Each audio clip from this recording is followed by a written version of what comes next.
Recently, I heard about the closure of Burwood Park School. This was a huge shock to the deaf community. It didn't just affect the pupils of the school, but also their families and the wider environment around them.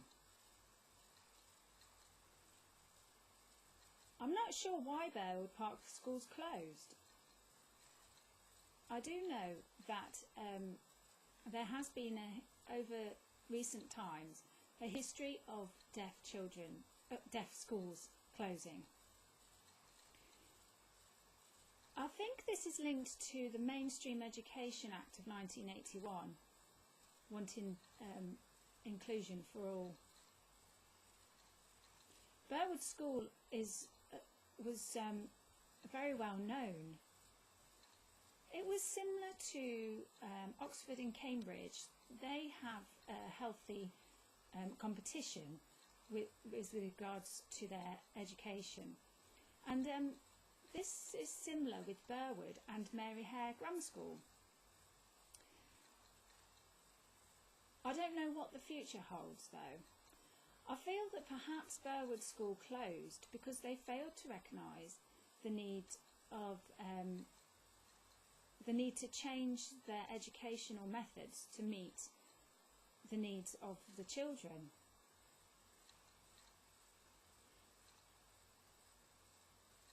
I recently visited Burwood, and I felt that the standards had dropped from the time that I was there before. I feel that perhaps this was due to there was no deaf teachers for the children to look up to, for them to have a role model. I'm not sure really whether oral education is the best way forward. I think there is a danger there. I mean, Mary Hare teach the oral method, and they focus on that quite a lot. But I think also Burwood obviously was oral. But I kind of feel that mainstream education offers oral education anyway, so I'm not really sure on that one. I feel that access to education for deaf children is vital, and I feel that perhaps Mary Hare needs to research into this and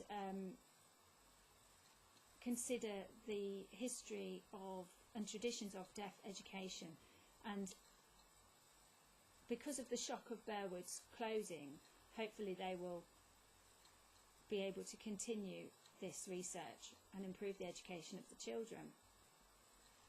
Now, Burwood was set up in 1955 after the war finished. Mary Hare was set up in 1946. Now, Burwood was set up by Lady Boyd. Well, her father was part of the Guinness family, and he gave her the money to buy a lovely mansion, a Georgian mansion it was, and it was in the middle of a huge estate. It's about 15 miles from Hampton Court, where Henry VIII used to reside, and he enjoyed hunting the boar. That there was a lot of boar in the park at the time, and that is why the emblem of the school has a boar on. It links it to the history of the mansion. It became a school because Lady Boyd's aim was to set up a school to educate deaf boys.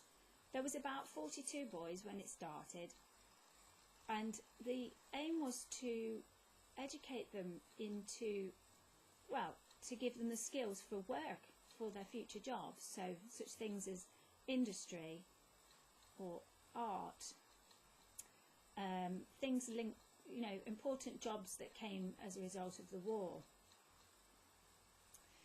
Now, their focus wasn't just on education. they tried to teach the boys to become independent and confident and be able to challenge world views. Now, if you met, by simply questioning a deaf boy, you would be able to tell whether he was a Burwood student or not, because they were very motivated and confident.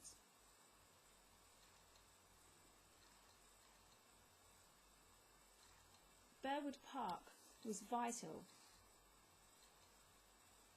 and I feel that education for deaf people must keep going. I think we need to try and stop the closure of deaf schools, and perhaps we have to discuss with the government the need of deaf children within education.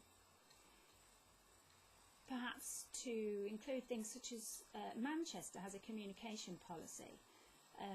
London has bilingual schools. Of course, Mary Hare is also bilingual. And perhaps we need to bring in deaf head teachers to improve the experience of education for the deaf children. There's also Birkdale School, which has a strong oral history. They are aware that they need to change their educational approach to match the needs of deaf children, although not sure how they're going to do that, but at least they are aware that this is an important thing for them.